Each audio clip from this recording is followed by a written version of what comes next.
Hello and welcome to English 101 here at Eastern Gateway Community College. My name is Allison Cornelli and I will be the instructor for this course. So I wanted to just go over a few things about the course as we get started here in week one. I want everyone to be successful, so I want to make sure that you know all the tools and the information that is available to you as a student. So just a little bit of background about English 101. So first of all, our course, this section is an 8-week course, so we will only be together for 8 really short weeks, but it is the same course material and assignments as a 16-week course. So this is a condensed course and it is accelerated. So we do hit the ground running and we move at a pretty quick pace. So I just kind of wanted to give you that information. Also, just a little bit of a background about taking English 101 here at Eastern Gateway Community College. It is a required course. I know it's not everybody's favorite course. Believe me, I understand it. But just one of the reasons why it is a required course, because the state of Ohio requires any degree seeking individuals to take this course. And it has to have the component of a research section, which we absolutely do. So sometimes I have students who have taken it previously and have already received credit for it, but are asked to take it again here at Eastern Gateway, so we can meet that requirement from the state of Ohio. So that's kind of the background, but on your screen, as you can see here, we have this getting started page. So this is at the very first thing you'll click on when you click on the home section here. So these kind of boxes, as you call them, are the different modules. So the first few modules are just kind of some resources and some information for you. So as you start week one, it's really important that you read all of these modules even before you get to the week one module, and I'll show you that as well. So this getting started here it has the faculty introduction, it has a description about the course, some helpful things about taking this course, instructions and guidelines for taking an online class, and the communication expectations. So you want to click on these and be able to read each one. I'm not going to do that for you because I know as good diligent students you will do that on your own. So the next module here are these essential resources for English 101. I had mentioned that sometimes, students have maybe taken English 101 and received credit for it, so they're kind of taking it again, but maybe it's been a few years, or maybe you just don't have the confidence with English skills and writing. So this module is for you. So just some tips on punctuation, writing for success. And one of the things to think about for this course is we are writing for academic purposes. This course is designed to practice and to teach students how to write at the academic level. So when you get into your courses for your major, you have experience with academic writing. Now, what will happen is when you get into a science major or to a social science major or to a medical major, the writing is going to change a little bit, but these are the basic tenets of academic writing, including that research component. But here are some of the things that might be helpful for you. All kinds of videos and stuff on this one that we've put together that we feel that is helpful for emerging academic writers. This is a very important section. This is all about plagiarism, how it can impact your grade and how to avoid it. I kind of give the analogy of plagiarism to driving a car.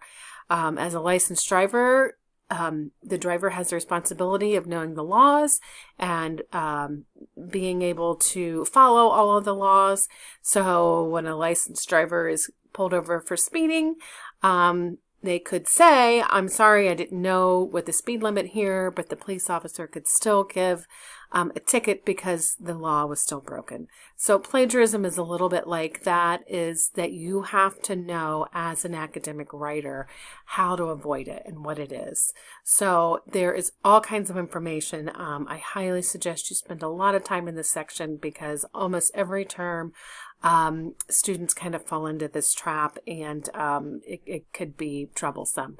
I don't want that to happen, so you want to make sure you spend some time here so that you understand it, understand the 3 different types to avoid it, and how you're going to use citation. One of the things, I will click on this just because I want to really emphasize this, because it's something that I see again and again about the 3 types of plagiarism. Of course, I think everybody's familiar with, you can't just copy and paste from the internet. You can't copy and paste from another student. But one of the things that students do fall into a trap is self-plagiarism.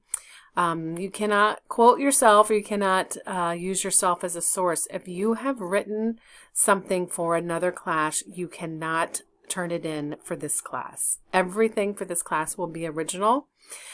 We use the plagiarism checker called Turnitin. So what will happen if you had taken, let's just say, if a student has taken English 101 here at Eastern Gateway and then turned in a few assignments, was there for a few weeks but couldn't continue the class and dropped it, but is now taking it again, you may not use those assignments that you used from that previous class. What will happen is Turnitin will say, this has already been submitted and it's already been reviewed and graded, and it will show on my end, and you could see the same report that it is turned up as having a high similarity rate. So you may not submit assignments from a previous class. You may not borrow another student's assignment from a previous class. Even if it was from another college or university, it will still come up in the Turnitin because it has a pretty large database. So everything is original to this class and you will be fine. All right, so let's go back to where we were. Okay, so this first module is Unit 1, and we have 2 different assignments. We have a discussion board, which we have 5 of these, and then we have a formatting exercise. So as you work through the modules, each of these things will click on it and it'll take you through readings, it'll take you to an online textbook, and it has all different kinds of information. So you want to make sure that you're going through all of these parts of the module. Okay, so this week we start with our discussion. It is worth 10 points, and in order to get the 10 points, it's pretty easy, and I really want everybody to get 100% on each of these, because that way you have that part of the course, you have it covered. So you're going to be writing an original response to the question here. As you can see, it's right in here. You want to read this and respond to it. It's about 150 words, which is a healthy paragraph, like 6 to 7 sentences. And then you're going to respond to 2 other posts. You can respond to something I've posted, or you can respond to 2 other classmates. So you will have 3 different posts, your original post, and then 2 other ones that you responded to somebody else. And I only ask you to be active on 2 days a week. So you can get it started on Monday and go back in on Tuesday. And then if you have done all of these things with the answering the question and responding to others, then you already got your points for that assignment. So we'll do that during 5 weeks this term, because then we have some other assignments to work on. So, and for this first unit, we have an APA and MLA formatting. And this exercise actually came out of a lot of student feedback of asking, you know, I really need more practice on MLA and APA formatting. The course itself used to focus on MLA, and so we used to get a lot of students who would say, well, you know, some of my other courses are using APA, so that way we've added both, and you for this assignment you will be doing both, but for the other essays you will be choosing which one you feel most comfortable with. I suggest, if you do not have a particular preference starting in the class, that you look to see what some of your other courses are using. For instance, if you are taking psychology classes, you want to major in something to do with psychology, they use APA formatting. That is the American Psychological Association. A lot of sciences use APA formatting. So it doesn't make any difference to me, but there are 2 assignments where you will practice both, and this is the first one. So as you go through each week, this is not a self-paced course. We have each week is due on the week that it is assigned. So week 1 will start on a Monday. All of these assignments, this Unit 1 discussion and MLA APA formatting, will be due on the following Sunday. So you have that whole week to get it done. We do follow Eastern Standard Time, so everything will follow that. Even if you are all the way across the world, it is still due by Eastern Standard Time, so you just need to make note of that. What else? What are the other reminders? So when you are looking at your page, you're only going to see week 1. You're only going to see week 1. You won't see anything below. All of my weeks show here because it's my course. So each week as it opens, you will be able to see the next unit, and then you'll have the due dates here. And if you go over here to the syllabus, it'll also show you all the due dates for the course. But to keep in mind, it's always due on Sunday. We have 8 due dates. So for the next 8 Sundays, you need to have those assignments completed.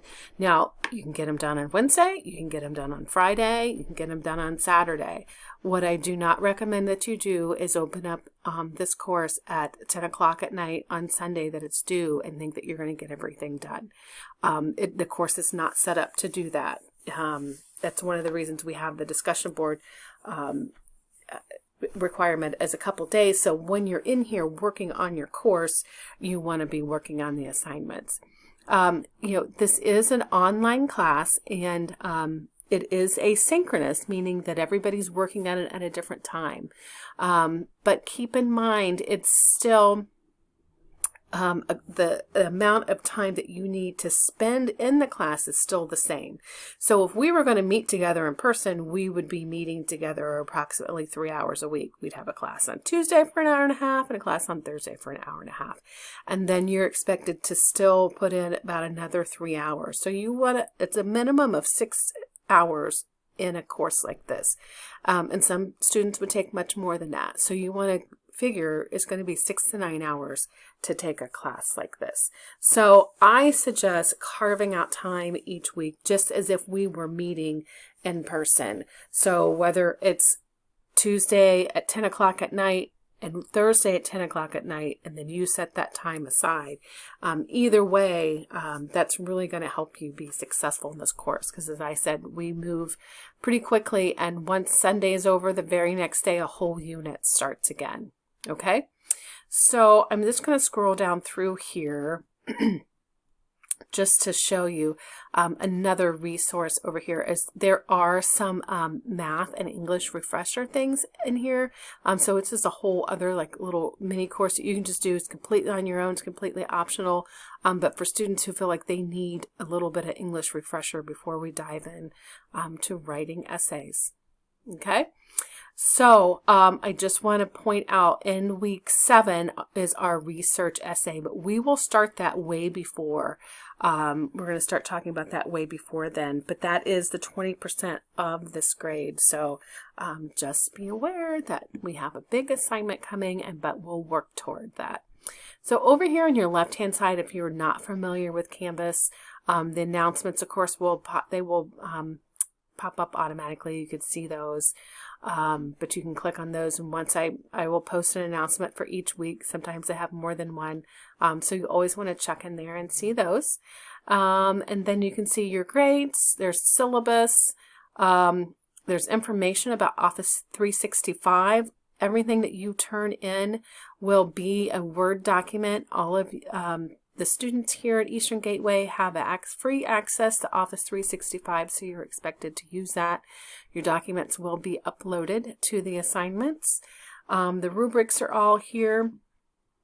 And then another thing I do want to show over here is the help section. So there's all kinds of stuff under here that you can look for help. There's what kind of computer stuff do you need? This is really helpful if you're having technical issues with Canvas or with 365. You can look here. You can look through the Canvas guides. These are very helpful. The student one is very helpful if you have a specific question about using Canvas. And there is also tutoring. Every student here at Eastern Gateway has access to free tutoring. Since this is an online course, you have the online tutoring, and if you click on there, it'll tell you all about this. And I want to draw special attention to this library services. Since we are doing one research paper in this course, this will be your best friend. This is where you will find credible sources for your essay. And then also, this will take you right back to the Eastern Gateway Community College website and the student handbook, which has any the policies. It has information about your courses, anything like that. So that's what we have so far. So I am glad to get started with you in English 101 here in week 1, and looking forward to working with you. And I will see you in class.